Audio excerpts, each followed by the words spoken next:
After my wife had surgery, our neighbor volunteered to walk her to rehab appointments. I thought it was kind. Then I started noticing my wife laughing again. But never with me. One night, I checked her bag. Inside was a necklace I didn't buy. I checked her phone. Locked. Then the Uber history, dozens of rides. Not to the clinic, but to his apartment. When I finally asked her, she looked me in the eye and said, "At least he listens. My name's Frank. I'm 48. I live in Dayton, Ohio. I've been married to my wife Michelle for 16 years. For most of those years, I thought we were solid. We weren't perfect, no one is, but we were partners. We were supposed to have each other's backs. That's what I thought. We don't have kids. Tried early on, didn't happen, and we just moved on. Built a quiet life. House in a working-class neighborhood. I work from home handling dispatch logistics for a freight company. Nothing glamorous, but it pays the bills." Things started to fall apart after Michelle had her knee surgery.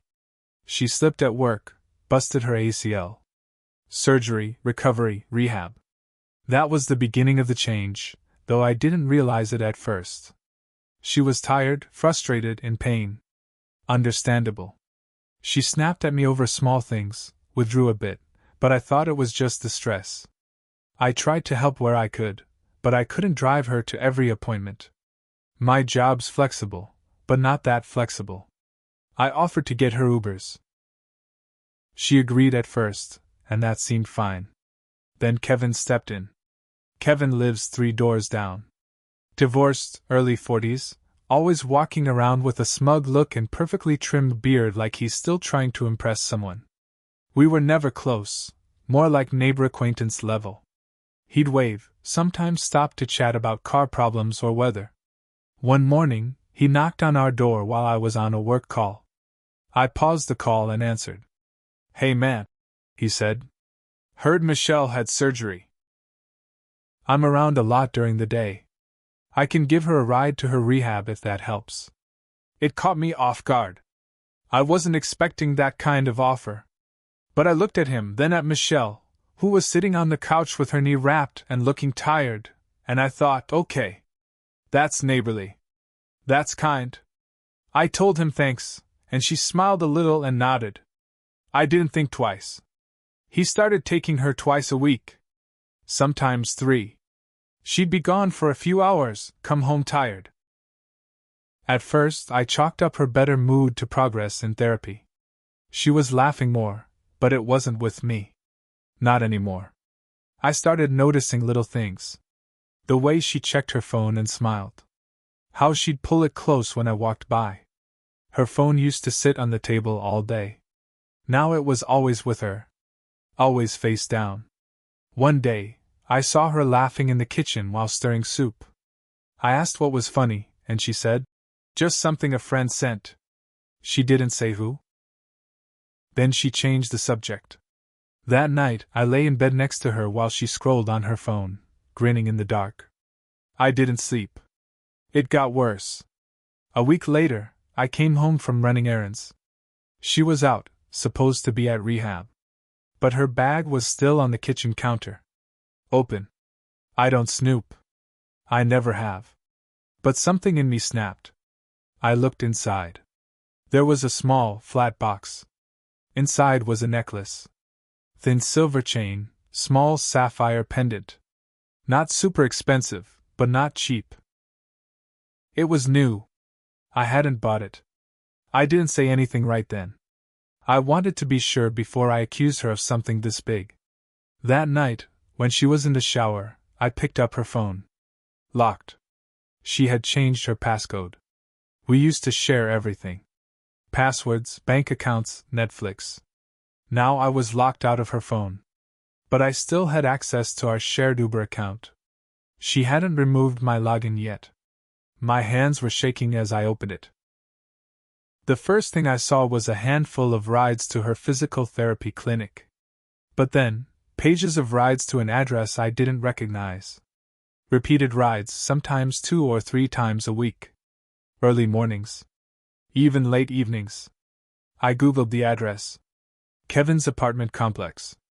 I didn't say a word that night. Or the next day. I started watching. Tracking her rides, her time gone. I pretended everything was fine. Played the part. Made dinner. Cleaned up. And I kept waiting. One Saturday, I decided to ask. I made breakfast like usual, eggs, toast, coffee. We sat at the table. She was scrolling on her phone, smiling at something. I said, I looked at your Uber trips. She looked up. Blinked. What? I know you've been going to Kevin's. Not to therapy. She didn't deny it. She didn't even look surprised. She just looked me straight in the eye and said, At least he listens. That sentence still echoes in my head. She didn't apologize. Didn't cry. Just shrugged, like I was the problem for noticing. I felt my chest tighten. My vision actually blurred. I stood up, walked out to the garage, and sat there with the doors shut for almost an hour. That was 2 months ago. She thinks I moved on. She thinks I let it go. She doesn't know I've been planning. She doesn't know what I've done behind the scenes. She doesn't know I talked to her sister. Or that I recorded everything I found. After that day at the table, when she said those 4 words. At least he listens. Something broke in me. It wasn't anger. Not yet. It was more like numbness. Like a piece of me died and the rest just watched it happen. But I didn't scream. I didn't beg. I didn't even argue.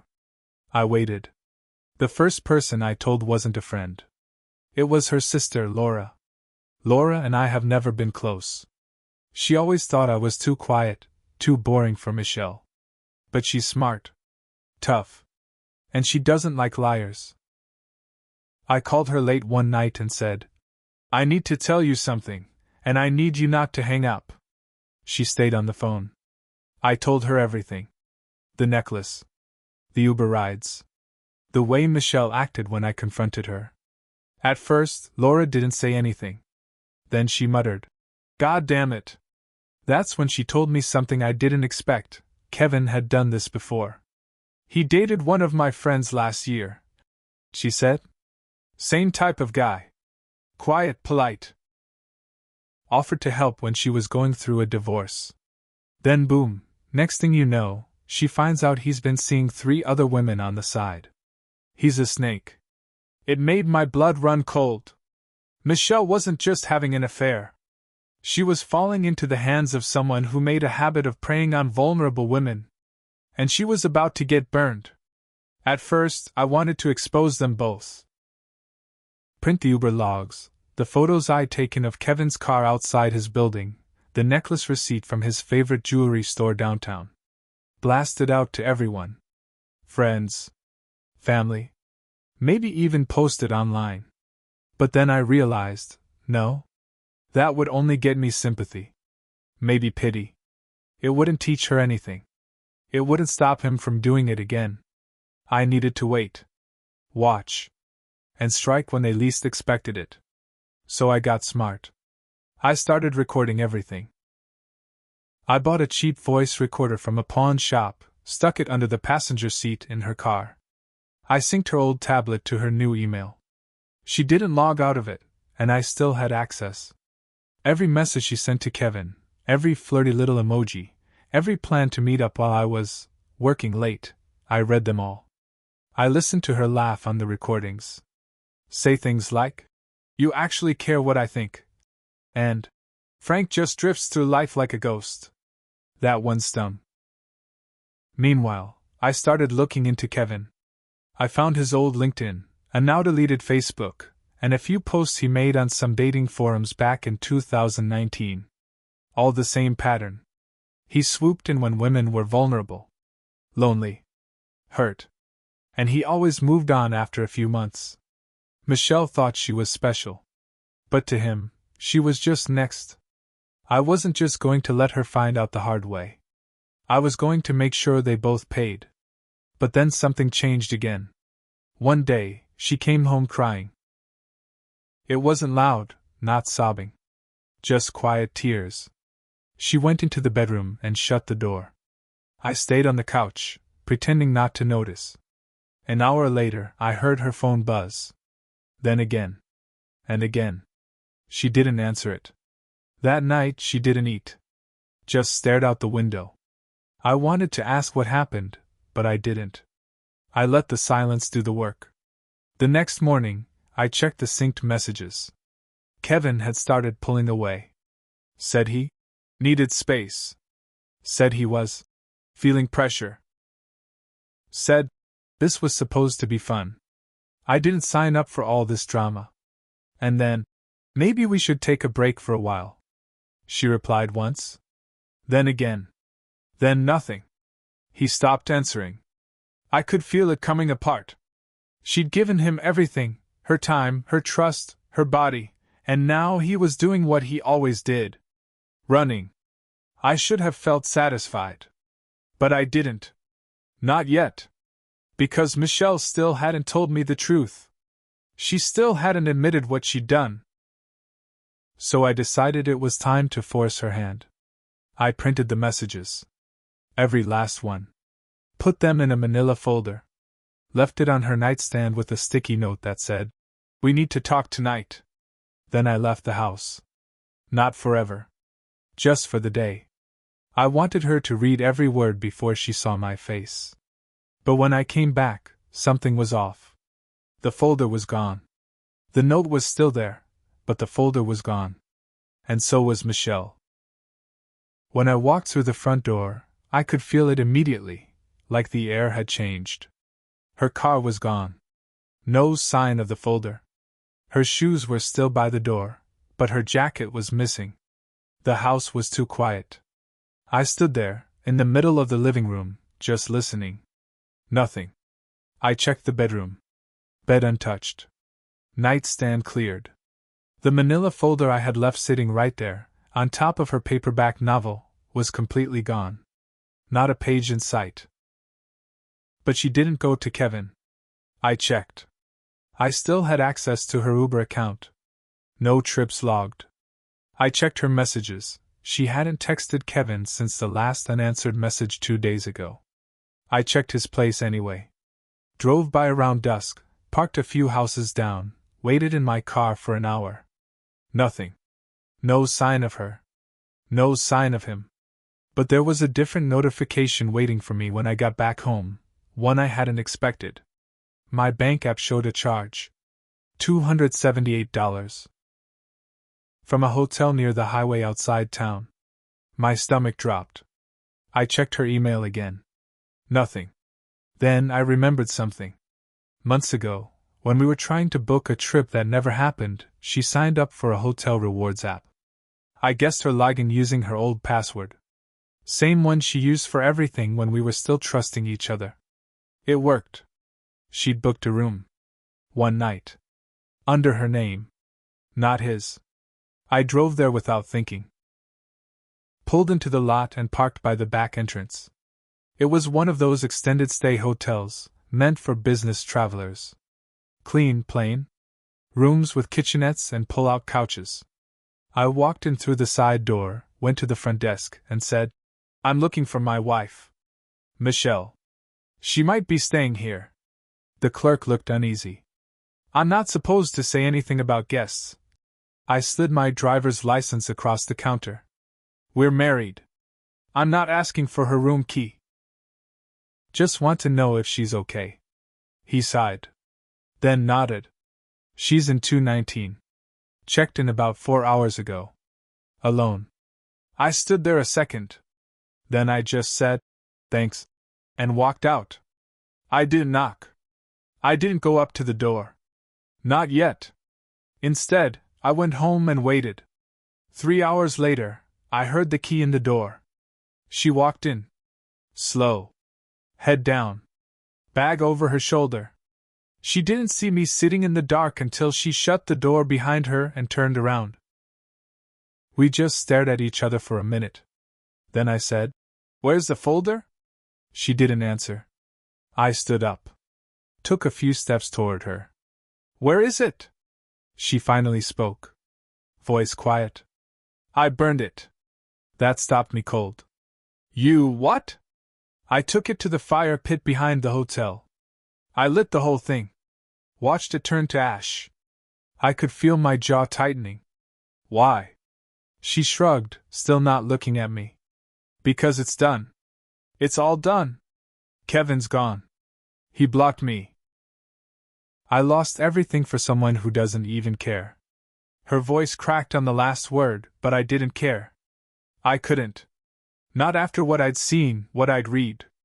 I gave you a chance, I said. I gave you time to tell me the truth. I know. Then why didn't you? She finally looked up. And in that moment, I swear, I didn't even recognize her. Her face was hollow.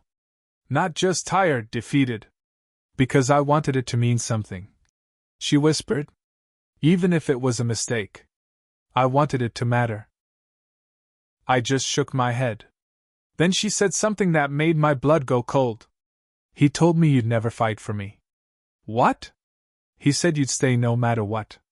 That you'd never really stand up for yourself. That you were too passive. I took a slow step toward her. And you believe that? I don't know, she said. I wanted to believe he was wrong. But look at us. I stood there, staring at the woman I'd spent 16 years with. And all I could think was, this isn't the end. Not yet. I was still holding on to one last move. She went to bed that night without saying another word. I didn't follow. I stayed on the couch.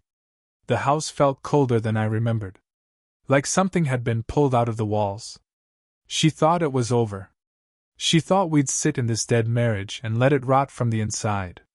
She didn't know I was still holding one card. The recordings. Not just the messages or the emails.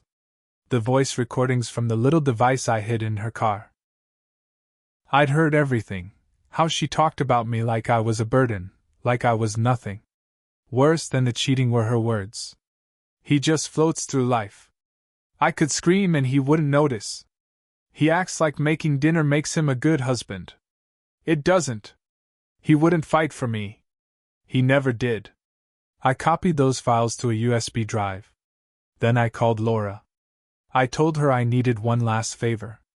Laura came over the next morning. She walked in like she already knew what had to happen. She sat Michelle down at the kitchen table. I heard the recordings, she said, cutting right into it. Michelle looked up, stunned. What are you talking about? Laura glanced at me, then back to her. The things you said? About Frank. About Kevin. I heard them all. Michelle's face turned white. You told me you made a mistake, Laura continued.